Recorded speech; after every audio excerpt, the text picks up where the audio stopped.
নমস্কার। যুক্তি তর্ক সঙ্গে অর্কই আপনাদের স্বাগত। আপনাদের সঙ্গে আমি অর্কপ্রভ সরকার। অদৃষ্টের সঙ্গে অভিসারের ৭৮তম বর্ষপূর্তিতে সবাইকে জাতীয়তাবাদী অভিনন্দন। আসুন আমরা সবাই মিলে বিকশিত ভারত গড়ার লক্ষ্যে সংকল্প নিই। জয় হিন্দ, বন্দে মাতরম।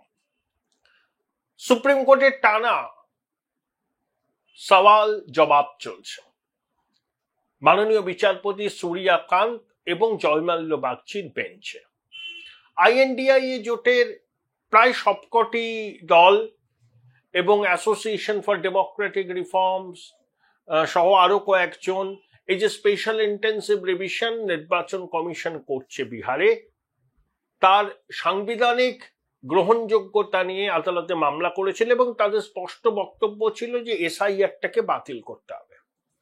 দীর্ঘ সওয়াল জবাবের পর অন্তর্বর্তী একটা রায় দিয়েছে সুপ্রিম কোর্ট। তাতে তারা কিন্তু পরিষ্কার করে বলে দিয়েছে যে এসআইআর নিয়ে কোনো সমস্যা নেই।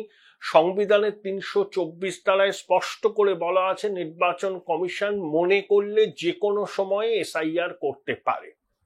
অর্থাৎ যারা এসআইআর খারিজ করার জন্য সর্বোচ্চ আদালতের দ্বারস্থ হয়েছিলেন তারা কিন্তু কোনো স্বস্তি পেলেন না। একই সঙ্গে সুপ্রিম কোর্ট কি জানিয়েছে যে বিহারে যে ৬৫ লক্ষ নাম বাদ গেছে, যাদের নাম বাদ গেছে তাদের নাম, তাদের ঠিকানা কেন বাদ গেছে সেটা সর্বসমক্ষে প্রকাশ করতে হবে।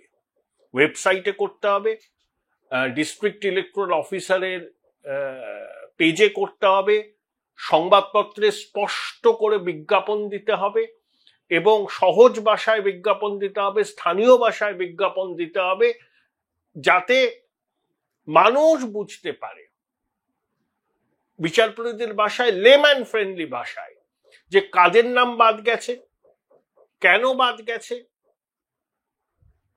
ইত্যাদি। এখন রাজ্যের শাসক সহ আইএনডিআই জোটের অনেকে বলছেন তাদের নাকি বিরাট জয় হয়েছে। কেন? যে আধার কার্ডকে প্রামাণ্য নথি হিসাবে বিবেচনা করার জন্য অন্তর্বর্তী রায়ে সুপ্রিম কোর্ট নির্দেশ দিয়েছে। এখানে একটা ফ্যালাসি আছে। এই যে ৬৫ লক্ষ নাম বাদ গেছে, তারা যদি আবার আবেদন করতে চান তখন তারা আধার কার্ড ব্যবহার করতে পারবেন। শুধুমাত্র যাদের নাম বাদ গেছে তারা যদি আবার নামটা তুলতে চান, পুনর্বিবেচনার দাবি করেন, তাহলে তখনই আধার কার্ড ব্যবহার করতে পারবেন। এবং এপিক কার্ড, দেখুন এপিক কার্ডের নাম্বার দিয়ে ওয়েবসাইটে গেলেই তো জানা যাচ্ছে যে তার নাম তালিকায় আছে কিনা। তাহলে এপিক কার্ডের তো প্রামাণ্য আছেই এপিক কার্ডটা। এবং যে 11টা নথি নির্বাচন কমিশন দিয়েছিল, বলেছিল যে এই নথিগুলোকে যে কোনো একটা থাকতে হবে। সুপ্রিম কোর্ট বলেছে পিপলস ফ্রেন্ডলি ডকুমেন্ট। আইনজীবীরা কি বলছেন? অভিষেক মানু সিংভি, কপিল সিব্বাল, প্রশান্ত ভূষণ, শঙ্কর নারায়ণ, যে এই 11টা নথি নাকি বিহারের মানুষের কাছে থাকতে পারে না। নির্বাচন কমিশনের আইনজীবী রাকেশ ত্রিবেদী কি বললেন? যে নিজেদের আর্গুমেন্টের জন্য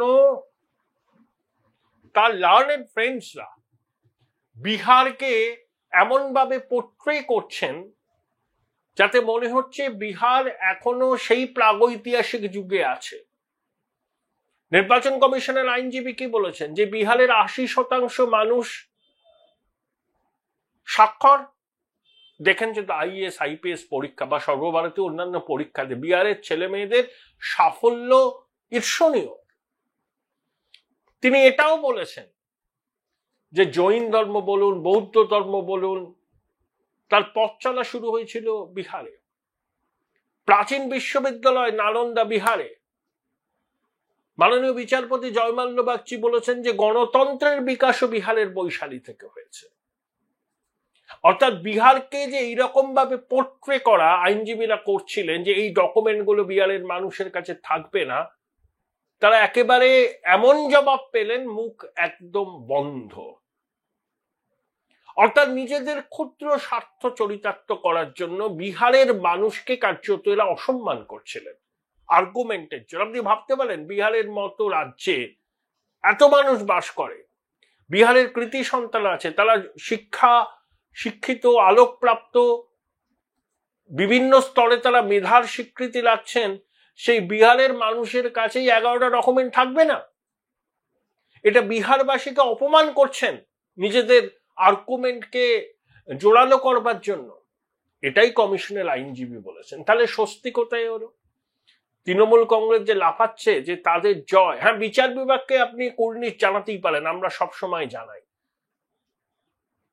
যে এসআইআর খারিজ করেনি সুপ্রিম কোর্ট, এর জন্য কুর্নিশ জানান। একটা ফুটনোটে আধার কার্ডের বিষয়টা বলেছে সুপ্রিম কোর্ট, সেটাকে আপনারা জয় দেখছেন। তাও 65 লক্ষ যে নাম তালিকা থেকে বাদ গেছে, তারা যদি আবার তালিকায় নিজেদের নামটা তুলতে চান, তখন যে আবেদন করবেন তাতে আধার কার্ড প্রামাণ্য নথি হিসাবে বিবেচিত হবে। That's all. এটাই তো নির্যাস, এর বাইরে তো কিছু নেই। তাহলে এসআইআর হচ্ছে,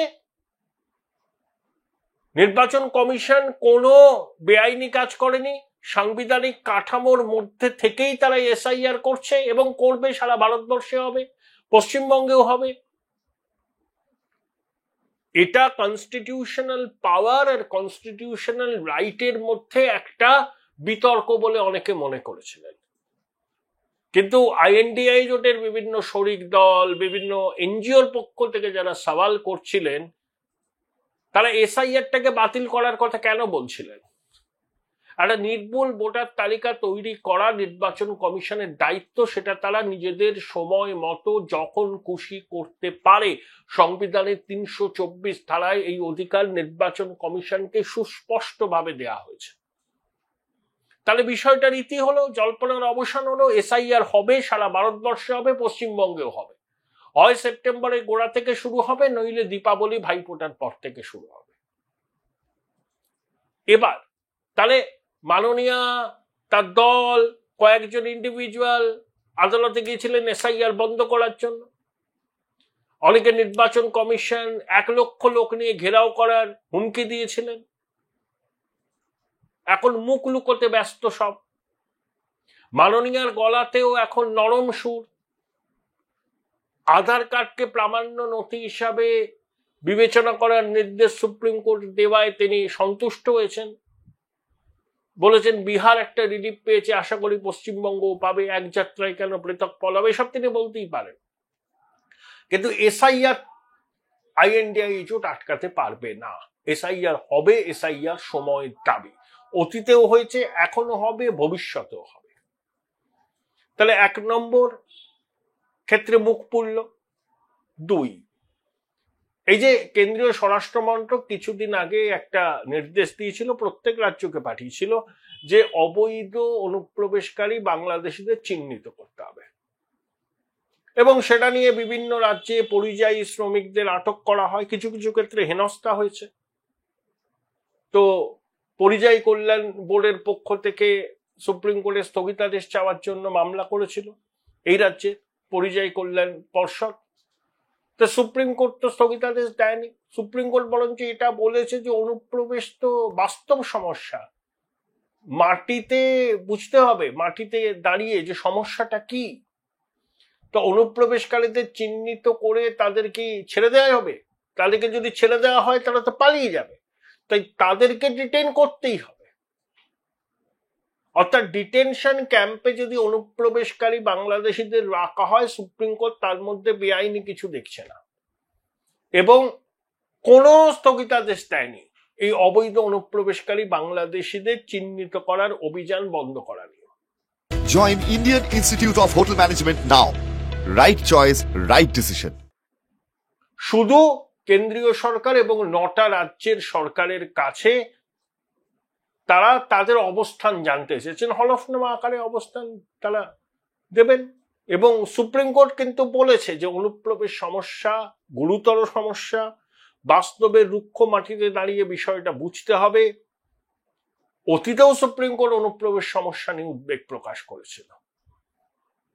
তাহলে মুখ পুড়ল শাসকের, যে অনুপ্রবেশ সমস্যা যে ভারতের সার্বভৌমত্ব নিরাপত্তার পক্ষে একটা গুরুত্বপূর্ণ বিষয়, সেটা সুপ্রিম কোর্ট অ্যাকনলেজ করলো। সুপ্রিম কোর্ট অনুপ্রবেশকারী বাংলাদেশিদের চিহ্নিত করার ক্ষেত্রে কোনো স্থগিতাদেশ দিল না অন্তর্বর্তী রায়।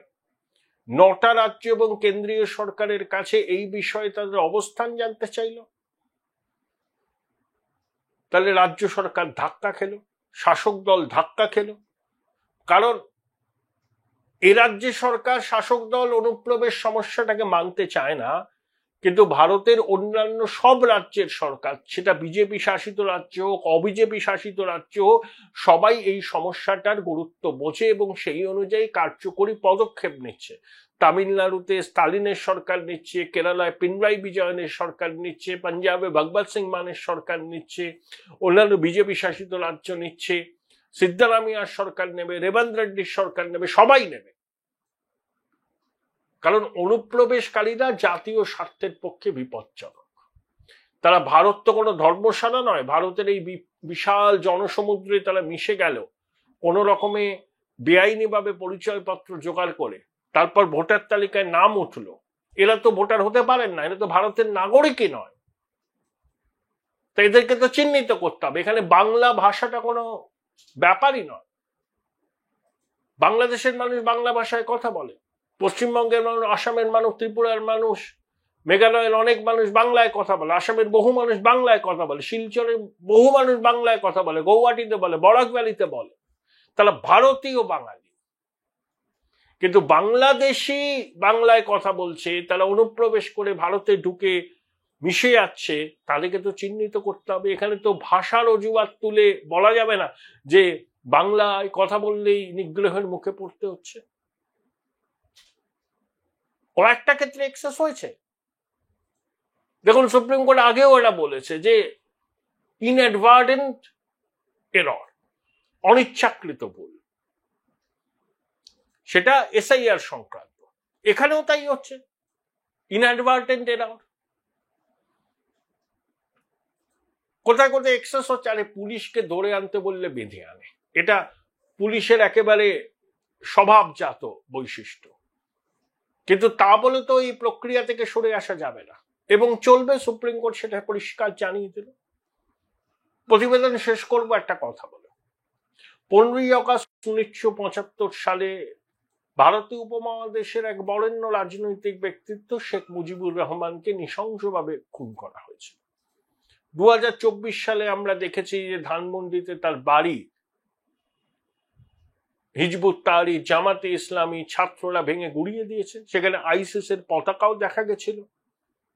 15ই আগস্ট বাংলাদেশের মুক্তিযুদ্ধের চেতনা যারা হৃদয়ে ধারণ করেন, তারা এখনো বঙ্গবন্ধুর বাড়িতে গিয়ে শ্রদ্ধা জানান। জঙ্গি ইউনূসের অন্তর্বর্তী সরকার নিষেধাজ্ঞা জারি করেছে। তাতে কি বাঙালির হৃদয় থেকে বঙ্গবন্ধুকে মুছে ফেলা যাবে? এই মৌলবাদী, স্বৈরাচারী, দুর্নীতিগ্রস্ত, সুদখোর ইউনূসের সরকার বাঙালির স্বাধীনতার চেতনাকে, বাংলা ভাষার আত্মমর্যাদার দাবিতে, ওই ভাষা আন্দোলন থেকেই তো স্বাধীনতা বাংলাদেশে, তার মূলে কুঠারাঘাত করতে চাইছে। বাংলাদেশের মানুষ কিন্তু প্রতিবাদ করছেন, ভবিষ্যতেও করবেন। এই তানাশাহি দীর্ঘদিন স্থায়ী হতে পারে।